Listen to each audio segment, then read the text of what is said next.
Evet, başta okudunuz. Kıskanıldığınızı size kanıtlayacak 10 ipucu. Bu 10 maddeyle size karşı kıskançlık besleyen bir kişiyi bu duygudan vazgeçiremezseniz de o kişiyle olan ilişkinizde yaşadığınız bazı durumlar sebebiyle karşınızdakinin samimiyetinden şüphe duyduğunuz için kendinize kızmaya bir son verebilirsiniz. Geçtiğimiz senelerde yine böyle belirtilerini madde madde anlattığım bir arkadaş kıskançlığı videosu çekmiştim. Bir proje için o videoları deşifre ettiğimiz için de tekrar izlediğimde bazı maddeleri biraz daha açmak ve yeni maddeler eklemek istedim. Ve kıskançlığı genel olarak, yani sadece arkadaş kıskançlığı ile sınırlamayarak anlatmak istedim bu kez de sizlere. İleri boyutlara inanın antisosyal kişilik bozukluğuna sahip insanlarda görülen bu hastalıklı duygunun davranışa yansıdığında farkına varılabilecek alametlerinden en azından kendi bildiğim kısmını ve genelde o duyguyu duyanın ve yansıtanın değil de muhatabının ya da diğer bir deyişle kurbanının terapi görmesiyle sonuçlanan bazı ruhsal ve veya fiziksel tahribatlarından da bahsetmek istedim. Mesela üniversite okumamış bir genç, üniversite okuyan bir akranının üst düzey yönetici olduğunu görüp de geldiği ve bulunduğu konuma imrenirse kendisi de üniversite okumaya karar verebilir, değil mi? Bu imrenme hissi güçlü bir motivasyon olur ona ama sonuçlar tabii ki aynı olmayabilir. Yine de kimseye zarar vermeden bilakis bir amaç edinerek kendisi için olumlu bir karar vermiştir. Sonucu Allah bilir. Diyelim ki aynı konuma ulaşamadı ve zamanında imrendiği o kişiyi gördükçe kendini kötü hissetmeye ve yine aynı kişiye sebepsizce sinirlenmeye başladı. Olamaz mı? Olabilir.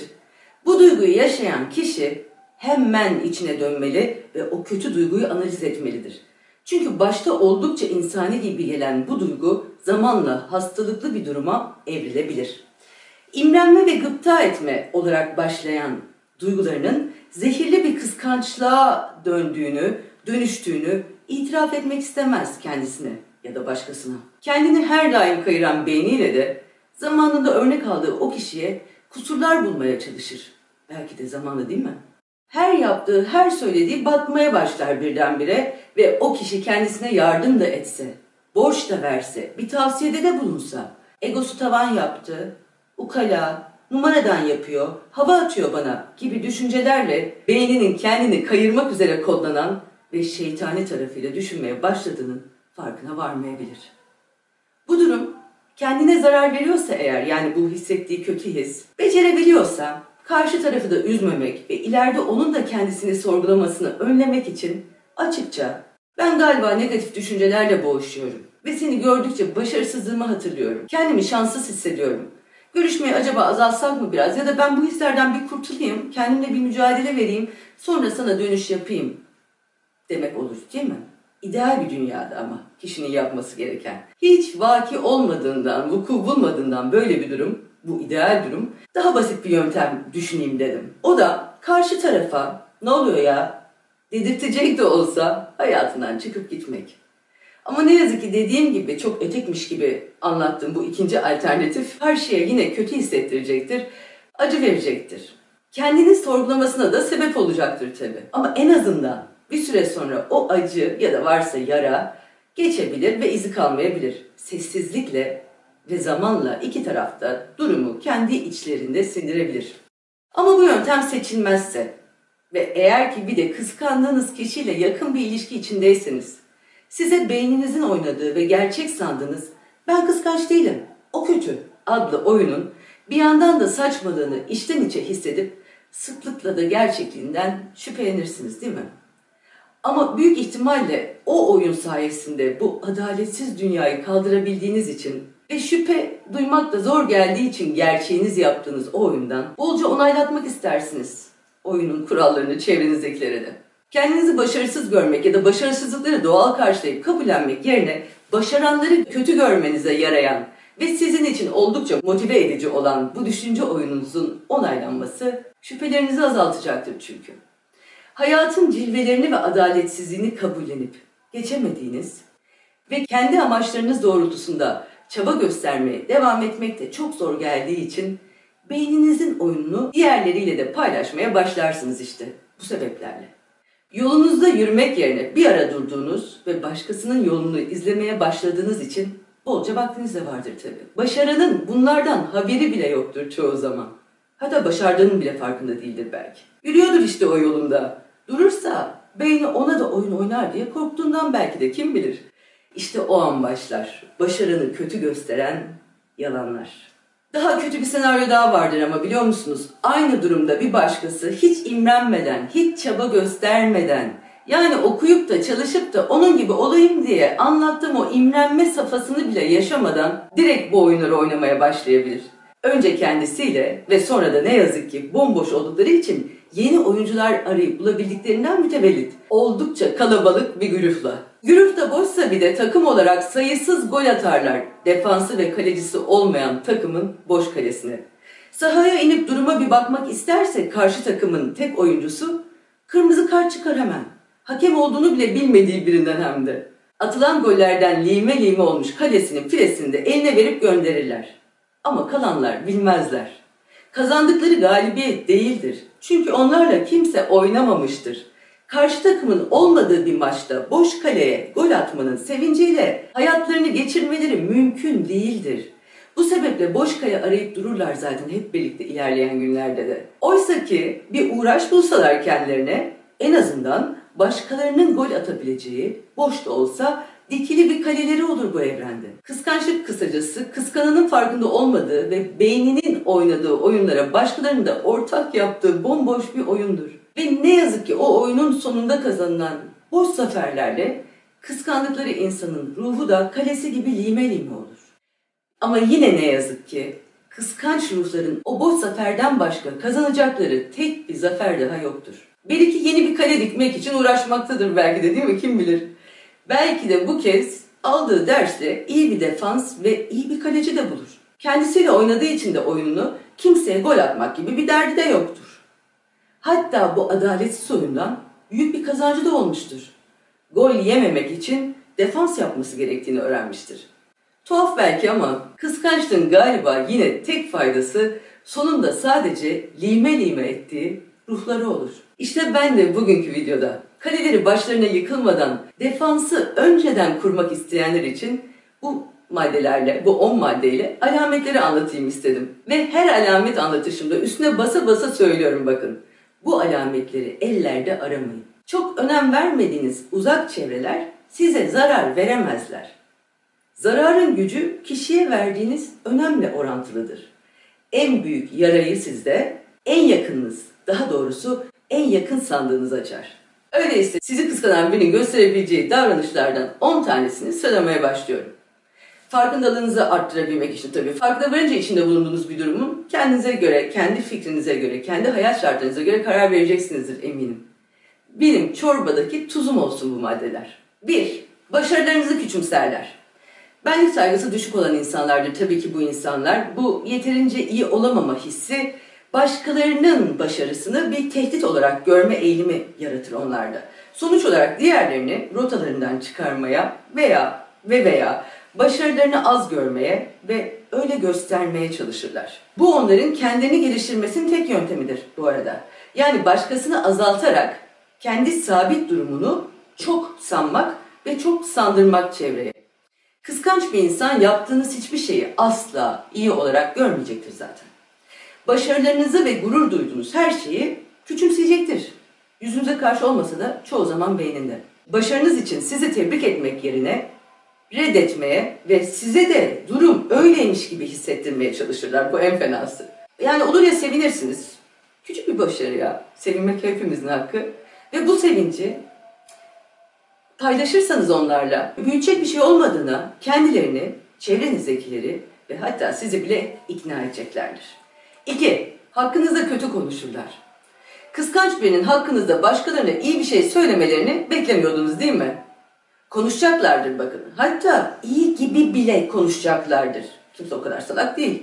Ama söylediklerinin altındaki yılanlık diğerlerinin bilinç altına yerleşecektir sizinle ilgili. Olur ya sizin kulağınıza gelirse ve yüzleşirseniz o yılanları hissetmenin içgüdüsüyle niyetlerinin iyiliğine sizi bile inandıracaklardır. Ne söylendiği değil, nasıl söylendiği çok önemlidir derim hep. Ve size de işte nasıl söylediklerini anlattıklarında belki de ikna olmayı çok istediğinizden ikna olacaksınızdır. Anlattıkları doğru da olsa sorundur. Çünkü güvenize ihanet etmişlerdir değil mi? Ki genelde yalandır ve bu kez de zaten iftira niteliği taşır, ve kanunen bile bir suçtur. Ama yalan ya da doğru, söylentileri başlatmaktan ve yaymaktan da çok hoşlanırlar. Çünkü konuşabilecekleri başka bir konuları yoktur. Kariyerlerini dedikodu, fitne ve iftira konusunda uzmanlaşarak yaptıkları için size okuduğu bir kitabı ya da izlediği bir filmi, bir hobisini, yaptığı hayır işlerini, iletişimde olduğu bir insanla ilgili olarak kendi yaşadığı bir duygu durumunu anlatması mümkün değildir. Yoktur çünkü. Taze bitmiştir. Çünkü yalan çok vakit alır. Bu yüzden vakit bulamazlar. Doğru çok kolaydır değil mi? Çiğ dedikodu yapıyorum gel. Çiğ'nin ayak sesleri. Çünkü yalan çok vakit alır dedim ya. Doğru çok kolaydır. Bilirsin ve söylersin doğruyu. Biter. Ama yalan kariyer olunca bir de yıllarını da alınca insanın kurgusu, yönetimi, dallanması, budaklanması çok zaman alır ve takip gerektirir. Çünkü doğru ortaya çıkmasın diye de özen ve çaba göstermek gereklidir. Olmayanı oldurmak ve bir de o olmayan şeyin büyümesini ve yaşamasını sağlamak takdire şayan bir emektir. Bunu neden yaparlar peki? Tahmin ettiğiniz gibi kendileri iyi olmadığından sizi daha kötü yaparak giderleri olduğuna inandırırlar önce kendilerini ve sonra da geri zekalardan seçtikleri içgörüleri olmayan ve anlatılan yalanlara inanmaya teşne ve sayıları da oldukça yüksek el alemi. 3. Sizin haberiniz bile olmayan bir yarışta sizinle rekabet ederler. Kıskanç insanlar size içlerinden meydan okuyup sizi özenle yine içlerinde sessizce kurguladıklarından mütevellit size bildirilmemiş yarışa sokuverirler. Onlarla aynı ligde bile olmayan ve rakipliğinden de bir haber olan rakipleriyle federasyondan habersiz kaçak maçlar düzenlerler. O rakip de maç yaptığını bilmediğinden ya da bir maçta olduğunu hissetse de sonucun kendi ligini etkilemeyeceğini düşündüğünden belki de bile isteye maçı bazen kaybedebilirdi. Yenilgisine de sevinir hatta karşı tarafı mutlu ettiğini hissettiğinden. Maç boyunca yapılan faullere, hilelere, elleriyle attıkları gollere göz yumarlar bu sebeple. Birini iyi hissettirmek attıkları gollerden ve kazanılan maçlardan daha büyük bir ödüldür çünkü onlar için. Kıskançlıktan beyni yanmış insanın amacı yine boş kaleye gol atarak karşısındakini zayıf ve kendisini güçlü görmeye ve göstermeye çalışmaktır.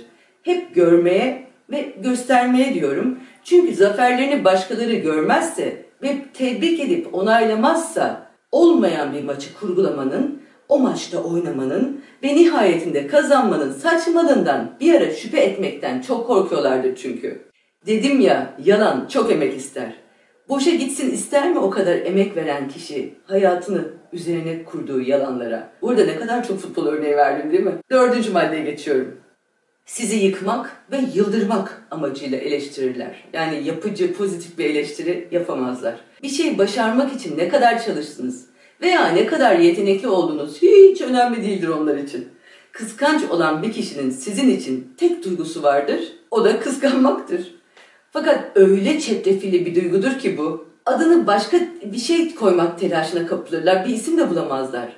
Kıskancım demez ki insan kendisine ya da diğerlerine. Bu sebeple bir dolu yalan ve yancı duygular yüklerler sizin için zihinlerine, beyinlerine, davranışlarına, kararlarına, sözlerine, kalplerine. Başka duyguya yer kalmaz ki bedenlerinde. Sonuç olarak bu yancı duyguları yaratırken zorlanmamak için sizi her zaman yanlış yapan, onlara kötü davranan, ukala, beceriksiz, çirkin ama sadece şansı yaver giden bir aşağılık olarak göreceklerdir. Oysa ki azıcık düşünseler bulacaklardır. Bu kadar yakınınızda olan, sizin koşulsuz sevdiğiniz, güvendiğiniz, her şeyinizi paylaştığınız, ilişkinizde emek harcadığınız o kişi adi düşüncelerini sizinle hiç paylaşmadığı için de bilemediğinizden ve yüzünüze gülmeye devam ettiğinden dolayı hayatınızdaki mücadelenize bir de haber verilmeyen maçlar eklenen birinin aslında ne kadar şanssız olduğunu anlayabilseler düşünüp kıskanmak yerine acırlar belki de. Ama ne yazık ki anlamazlar işte, dedim ya, kıskançlığın çetrefilli oluşundan kaynaklı istihap haddini aşmıştır beyinleri. Bu yüzden şanslı görünürsünüz gözlerine. Yanmıştır beyinleri yolculukta bir yerlerde. Ve işte eleştirerek ve azarlayarak aslında bir bok olmadığınızı size sürekli anlatarak öğrenmenizi isterler. Ve bildiğinizden ya da unutmadığınızdan emin olmak için de yaptıkları tekrarlarla bilgilerinizi ara sıra pekiştirirler. Onlar için bu sizin için verdikleri büyük çabadır ve siz de bir bok olmadığınız halde değerli vakitlerini çalmaktasınızdır. Bu lütuflarını da göze soktuklarından anlamamanız ihtimaline yer bırakmayacaklardır. Minnettar olmanız gereklidir. Bir bok olmayıp bir de üstüne nankör olmak istemezsiniz değil mi? Hatta bu eleştirilerde sizi kendileriyle ya da başkalarıyla kıyaslayarak yara almanızı da sağlamaya çalışacaklardır. Öyle sanırlar. Çünkü kendilerini sizinle kıyaslayıp büyük yaralar almışlardır zamanında. Karşılarındakini de kendileri gibi görürler işte. Bir süre sonra yara almadığınızı hissedip dozu da arttırırlar. Ve ne yazık ki sonunda sevdiğinizin söyledikleri bilinçaltınıza işler işte. Ve hayat ile verdiğiniz mücadeleye bir de kendinize yaptığınız telkinler ekleniverir. Her şeyi bırakın, sevdiğiniz biri sizi eleştirince ona iyi görünmek için haddinden fazla çabalamak bile yorgun düşmek için, tükenmek için yeterli değil midir? 5. Kaçak iltifat ederler. Kıskançlık tipik olarak düşük benlik saygısının bir sonucu olduğundan dolayı genellikle kişi kendi benliğini algılamaktan kaçınır. Kim kötüyü görmek ister ki kendisinde? Sizi kıskananlar bu duyu maskelemek için çeşitli yöntemler geliştirirler. Alaycılık da bunlardan biridir mesela. Size içtenlikle bir iltifat edemezler örneğin. İçtenlikle diyorum. Yoksa ağız laf yapabilir. Hak etmediğiniz başarılara ve güzelliklere sahip olduğunuzu düşünen insanlar size yaptığınız bir şey için, sahip olduğunuz bir şey için iyi hissettirmek isteyebilir mi? Akıllıca gizlenmiş bir hakaret olması için uğraşırlar iltifat etmek konusunda zaruri hissettikleri anlarda. Mesela saçınızın modelini değiştirirsiniz siz ve berbat olmuş demezler tabii. Özellikle kalabalık bir grup içindeyseniz. Ve herkes size ne kadar yakıştığını bir de söylüyorsa o sırada. Olumsuz eleştirini genelde baş başa olduğunuz anlara saklarlar. Ama yine de diğer insanların yanında bir şey söylemek zorunda hissedebilirler. İnanın ne kadar zor diye düşündüm birdenbire anlatırken. İçtenlikle yapılan samimi bir şey olmadığı zaman hasetlik, kötülük, kurguculuk, kurgulayarak bir şeyler yapmak ne kadar büyük mesai aslında değil mi? Mesela ne derler size iltifat etmek için? Saçınızı değiştirmişsinizdir. Bak ne kadar güzel olmuş saçınız derler. Keşke daha önce yapaydın da kocayı kaptırmasaydın başkasına. İşte böyledir onların iltifatları. 6. maddeye geldim. Sahne çalarlar. Kıskanç bir insanın görmek istediği son şey spot ışıklarının size dönmesidir. Sizi güven dolu görmek, özgüven dolu görmek ya da öyle hissetmek ve tüm ilgiyi çekmeniz falan ortamlarda onların gerçek anlamda aklını kaybetmesine yol açabilir. Buna kesinlikle dayanamazlar. Bu duygular ise kendilerinde olmayan bir şeyi, yeteneği, bilgiyi, aşkı, parayı kabullenemedikleri gibi bir başkasında olmasından da rahatsız olan beyinlerindeki kısa devre yapmış ve yanmış, çoktan yanmış noktalardan kaynaklanır biliyor musunuz? Bilimsel açıklamaya çalıştım bu kez, umarım becermişimdir. Başkalarının bırakın parasını, başarısını, huzurunu ya da hayallerini bile duymaya dayanamaz bu insanlar. 7. Bir de meraklıdırlar. Kıskanç insanlar her zaman burunlarını içinize sokarlar. Hayatınızda olan her şeyi takip ederler ve sizinle olan her şeyi bilmek zorunda hissederler. Zar zor iletişim halinde bulunduğunuz biri bile olsa o kişi alıverirler ağzınızdan sırlarınızı ve verirsiniz siz de. Dedim ya, zaten bu kıskanç insanlar kıskanılan insanların hayatlarındaki en yakınları olur genellikle. Kıskanılanda travma yaratması ve kıskananın da bu kadar emek harcaması, sabotaj etmesi, sabotaj planları yapmasının sebebi budur zaten. Ve bu merak ve akabinde size yöneltilen sorular sizin cevaplarken sandığınız gibi iyiliğinizi çok önemsedikleri için değildir. Çevreye çarpıtarak yayabilmek için sizin hakkınızda doğru bilgilere ihtiyaçları vardır. Harcadıkları zaman ileride bu arada yalanlarının tutarlı ve gerçek görünmesi için de kullanacakları doğrularınız içindir. Altyapı harcaması gibi düşünün. Hatta o harcanan zamanı da size gösterdikleri sabır veya lütuf gibi eklerler ileride anlatacakları yalanların yanına. Tabii ki gerçekten aradıkları şey onlara güvendiğinizden rahatlıkla itiraf edebildiğiniz, içinde bulunduğunuz kirli ya da lekeli, basit ama insani bir durumdur. Ama onların ihtiyaçları bu bile değildir ki, bir toz zerresi yeterlidir. Onlar üzerinizdeki toz zerresini çamur olarak anlatmayı çok iyi bilir. 8. Anlamsız tartışmalar yaratmaya çalışırlar. Şaka gibi bu da. Kıskanç bir insanla onlarla yaşadığınız basit bir şey hakkında konuşmaya çalışırken, hatta çok sıradan ve onlarla ilgili bile olmayan bir olayı onlara anlatırken, bir şekilde size yanlış olduğunuzu kanıtlamak için farklı konulara gelip kendilerini bir olayın içine koyup ya da size haksızlık eden birinden bahsediyorsanız mesela o kişiye avukatlık etmeye başlayıp saçmalarlar. Ama sorun aslında bunu anlamak çok zordur. Çünkü genellikle sizi hiçbir konuda kayırmayı düşünmedikleri halde karşı tarafın haklı alternatif sebeplerini düşünüp buluverirler anında. İlginç olan tartışmalarda konu ikinizin arasında yaşananlar olduğunda falan sizin alternatif düşüncelerinizi, sebeplerinizi hiç bulamayan ve düşüncesiz davranan ama sizin böyle kabul ettiğiniz ve yine de sevmekten vazgeçmediğiniz bu insanlar evinize gelen bir ustanın yanlış yaptığı ya da yapamadığı bir şeyden falan bahsettiğinizde bile onlar için mesleğine ömrünü adamış 40 yıllık bir avukattan daha iyi savunma yaparlar. O usta için, evet. Sizi yumuşatmaya çalışıyorlar sanırsınız. Alternatif kötü bir sebep bulamazsınız çünkü. Karşınızdaki sevdiğinizse ve konu sevdiğinizse tabii. Oysa ki asıl amaç size her zaman sorunları büyüten ve bir başkasının hatalarını sürekli gören, edepsiz ve geçimsiz bir kişi olduğunuzu kanıtlamaktır.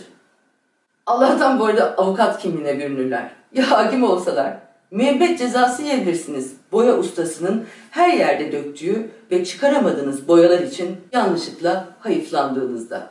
Bu arada kendi hayatlarında hayal kırıklığına uğradıklarında anlatmak, paylaşmak, teselli edilmek yerine ketum davranıp pasif agresif yani İçlerindeki nefreti besleyen bu insanlar o nefreti de konfor alanları yapıp kimsenin içinde olduğu duruma bakamayacak hale gelirler ve kendilerine acımaya başlarlar.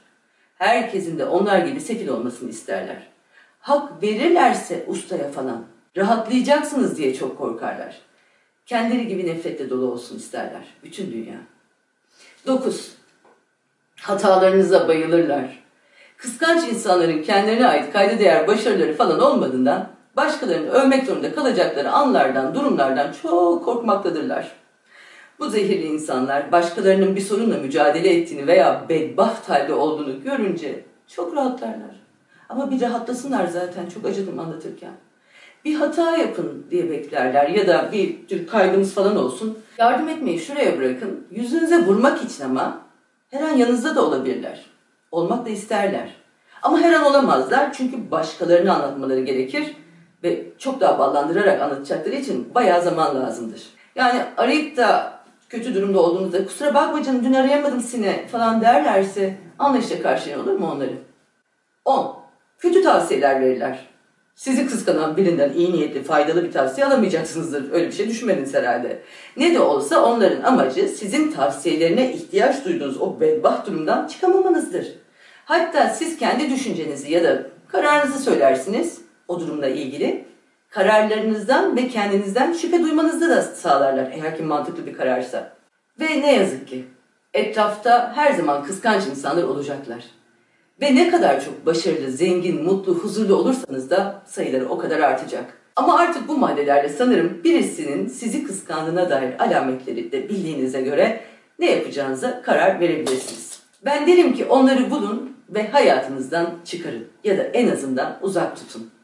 Ama muhtemelen tüm belirtilere rağmen sevdiğiniz söz konusu olunca kör ve sağır olmayı seçen o minnoş kalbiniz sebebiyle gözünüze sokulmadan anlamanız da çok zor olacaktır. Sevdiğinizden olur ya şüphe duyarsanız, kendinize kızan insanlardansanız, doğruyu bildiği halde yapamayanlardansınız demektir. Yine de bu videoyu izlediğinizde ve bu maddeler size tanıdık geldiğinde yalnız değilmişim hissi geldiyse bile içinize yeterlidir benim için. Acı çekmeyi önleyemeyiz belki ama tek başımıza çekmediğimizi bilmek bile iyileşme yolunda olumlu bir adımdır, şifalanmadır. İşte benim de tek motivasyonum bu anlatırken sizlere. Yalnız olmadığımı ve yalnız olmadığınızı ispatlamak. Amaç acı çekerken yalnız hissetmeyerek bir nebze de olsa şifalanmak dedim ya. Acınız yalnızlığa sürüklediğinde sizi, çevrenizdeki akbabalar sebebiyle sadece acıyı değil bir de kendinizden ettiğiniz şüphe de eklenir çünkü bir de. Yaşadığınız olumsuz o duygulara. Ve o duygu var ya, işte o duygu çok fena. Acınızdan utanmak. Acı çektiğiniz için bir de kendinizi deli zannedersiniz o şüphe duygusuyla. Öyle hissettirirler çünkü. İşte ben de bilin diye anlattım. Yalnız değilsiniz. Deli de değilsiniz. Sadece kötü insanlara denk geldiniz. Öpüyorum.